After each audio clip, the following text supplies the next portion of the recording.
नमस्कार दोस्तों, आपका हमारे एक और नए वीडियो में। दोस्तों, आज के वीडियो में बात करने वाले हैं आरपीएससी द्वारा डिप्टी कमांडेंट के ऑनलाइन फॉर्म फिलअप होना स्टार्ट हो गई है। तो इस वीडियो के माध्यम से मैं आपको बताने वाला हूं कि कैसे आप इसका फॉर्म है वो अपने मोबाइल से घर बैठे फिलअप कर पाओगे। तो आज आपको एक लाइव फॉर्म फिलअप करके दिखाऊंगा ताकि आपसे कोई भी मिस्टेक ना हो और आप आसानी से अपना फॉर्म है वो फिलअप कर पाओगे। आप हमारे चैनल पर नहीं हो तो चैनल को लाइक करिए, शेयर करिए एंड सब्सक्राइब करिए। सब्सक्राइब करने के बाद बेल आइकन को प्रेस कर दे ताकि आने वाली सभी गवर्नमेंट एग्जाम की अपडेट है आपको हम सबसे पहले प्रोवाइड करवा सके। आपके एक सब्सक्राइब से हमें बहुत मोटिवेशन मिलता है, इसलिए सब्सक्राइब करें और अगर कोई भी आपको प्रॉब्लम हो तो कमेंट करिए, आपका रिप्लाई जरूर दिया जाएगा। तो चलो दोस्तों, आज का वीडियो स्टार्ट करते हैं। सबसे पहले आपको क्रोम या गूगल ब्राउजर पे आ जाना है और वहाँ पे सर्च करना है एसएसओ। जैसे आप एसएसओ सर्च करोगे तो वहाँ पे आपको एसएसओ लॉगिन का एक लिंक दिखाई देगा, उस पर क्लिक करोगे तो इस प्रकार का डैशबोर्ड ओपन हो जाएगा। यहाँ पे आपको वापस से लॉगिन का ऑप्शन दिखाई दे रहा होगा, इस पर क्लिक करना है। जैसे आप इस पर क्लिक करोगे तो आपके सामने इस प्रकार का डैशबोर्ड ओपन हो जाएगा। यहाँ पे आपको दो ऑप्शन दिखाई दे रहे होंगे, एक तो लॉगिन का और एक रजिस्ट्रेशन का। अगर आप राजस्थान की कोई भी वैकेंसी का फर्स्ट टाइम फॉर्म फिलअप कर रहे हो तो आपको रजिस्ट्रेशन पर क्लिक करना है।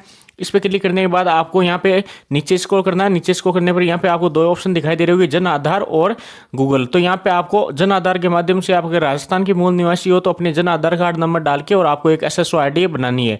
तो जैसे आप जन आधार कार्ड नंबर डाल के फिर आपको अपना नाम, माताजी का नाम, पिताजी का नाम, डेट ऑफ बर्थ, तो ये सभी डिटेल्स फिलअप करके एक एसएसओ आईडी और उसका पासवर्ड आपको बना लेना है। अगर आप राजस्थान के निवासी नहीं हो या आपके पास जन आधार कार्ड नहीं है तो आप जीमेल के माध्यम से अपनी एसएसओ आईडी है वो बना सकते हो। एसएसओ आईडी बनाने के बाद वापस से आपको लॉगिन पे क्लिक करना है और जैसे लॉगिन पे क्लिक करोगे तो आपके सामने इस प्रकार का डैशबोर्ड ओपन हो जाएगा। यहाँ पे आपको अपनी एसएसओ आईडी डालनी है और नीचे यहाँ पे पासवर्ड डाल और ये कैप्चा डाल के आपको लॉगिन कर लेना है। तो मेरी पहले से एसएसओ आईडी बन रखी है तो मैं यहाँ पे अपनी एसएसओ आईडी, पासवर्ड और कैप्चा डाल के लॉगिन कर लेता हूँ।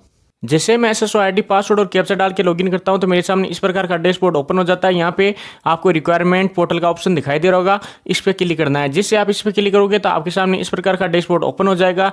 यहाँ पे आपको एक बॉक्स दिखाई दे रहा होगा ऑनगोइंग रिक्वायरमेंट का। इसी बॉक्स के अंतर्गत आपको नीचे नीचे दिखाई दे रहा होगा डिप्टी कमांडेंट 2025 आरपीएस लिखा हुआ। तो इसी के सामने आपको अप्लाई नाउ का ऑप्शन दिखाई दे रहा होगा, इस पर क्लिक करना है। जैसे अप्लाई नाउ पे क्लिक करोगे तो यहाँ पे आ जाएगा आपका डिप्टी कमांडेंट, तो वापस एक बार इस पर क्लिक करना है। जिससे क्लिक करोगे तो आपके सामने आपकी बेसिक डिटेल्स है वो ओपन हो जाएगी। उससे पहले आपको ओटीआर डेटा रिव्यू दिखाई दे रहा होगा। यहाँ पे अगर ओटीआर डेटा में कोई आपकी प्रॉब्लम है तो अपडेट कर सकते हो, अन्यथा प्रोसेस पे क्लिक करना है। जैसे प्रोसेस पे क्लिक करोगे तो यहाँ पे आपको अपनी बेसिक डिटेल्स दिखाई दे, जैसे आवेदक का नाम हो गया, आपका जेंडर हो गया, आपके पिताजी का नाम हो गया, आपकी माताजी का नाम हो गया, आपकी डेट ऑफ बर्थ हो गई और आपकी कैटेगरी हो गई, आपके मोबाइल नंबर हो गए। ये सभी डिटेल्स है आपको ओटीआर डेटा रिव्यू के माध्यम से ऑटोमेटिक फिलअप मिलेंगे। फिर आपको नीचे स्क्रॉल करना है। नीचे स्क्रॉल करने पर आपको दिखाई देगा कि क्या आप अनुसूचित क्षेत्र से संबंधित हो, अगर हो तो यहाँ पे यस, अन्यथा आपको नो पे क्लिक कर देना। उसके बाद में आपको अपना एड्रेस है वो फिलअप कर देना है। एड्रेस फिलअप करने के बाद आपको यहाँ से अपना स्टेट है वो सिलेक्ट करना है। स्टेट सेलेक्ट करने के बाद आपको अपनी डिस्ट्रिक्ट है वो सिलेक्ट कर लेनी है। उसके बाद में आपको यहाँ पे अपने गाँव या सिटी का नाम डाल देना है और पिन कोड डाल देना है, मोबाइल नंबर, और फिर आपको नेक्स्ट पे क्लिक कर देना है।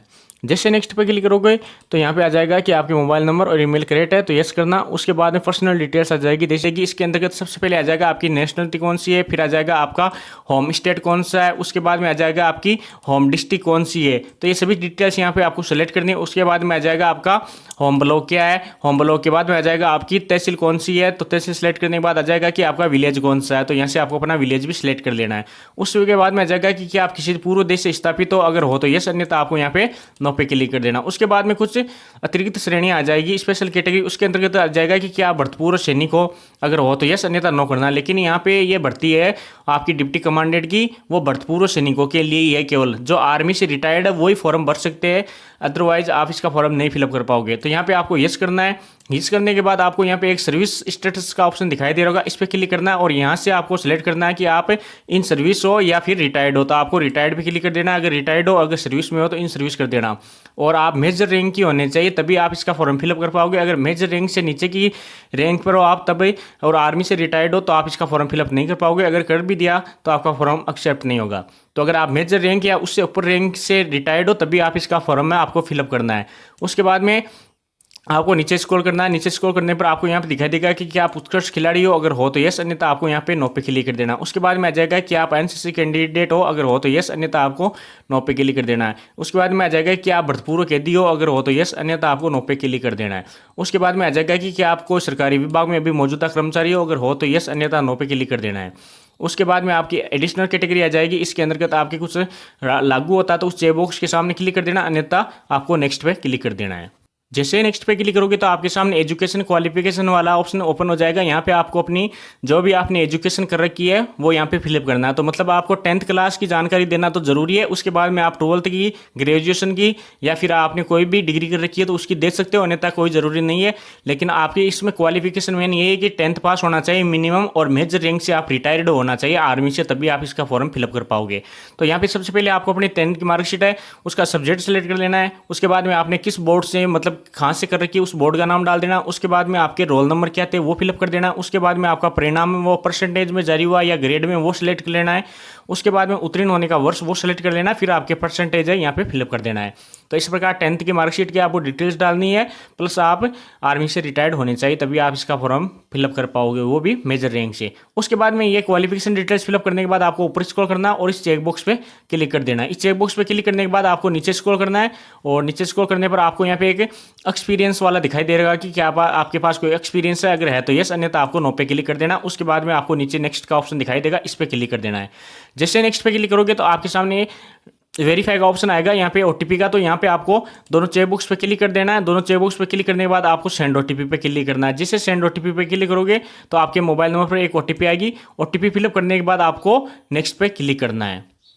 तो यहाँ पे ओटीपी डाल के आप और वेरीफाई ओटीपी पे क्लिक करोगे तो आपके सामने इस प्रकार का ऑप्शन है वो ओपन हो जाएगा। यहाँ पे आपको अपनी आइडेंटिटी है वो अपलोड करने का ऑप्शन दिखाई दे रहेगा, मतलब कि आपकी फोटो, सिग्नेचर और थंब इम्प्रेस है वो यहाँ पे अपलोड करना है। आपकी फोटो है वो OTR के माध्यम से ऑटोमेटिक एक फिलअप हो जाएगी। उसके बाद में आपको सिग्नेचर है वो यहाँ पे आपको अपलोड करनी है। तो आपके सिग्नेचर की साइज है 20 KB से लेकर और 50 KB के बीच में होनी चाहिए और JPG फॉर्मेट में होनी चाहिए। और आपके थंब इम्प्रेस की साइज है वो 20 KB से 50 KB के बीच में होनी चाहिए और वो भी JPG फॉर्मेट में होनी चाहिए।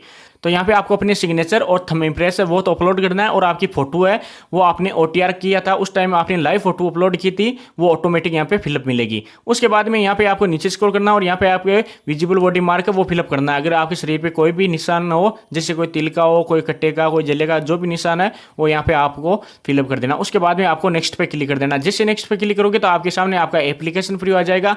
तो एप्लीकेशन के प्रीव्यू के अंतर्गत अभी तक आपने जो भी डिटेल्स फिलअप की है वो सभी डिटेल्स आपको दिखाई देगी एज ए फॉर्म के रूप में। अगर उसमें आपको कोई प्रॉब्लम लगती है तो आप उसे नीचे ऑप्शन दिखाई देगा अपडेट का, उस पर क्लिक करके और अपडेट कर सकते हो, अन्यथा फाइनल सबमिट पे क्लिक कर देना।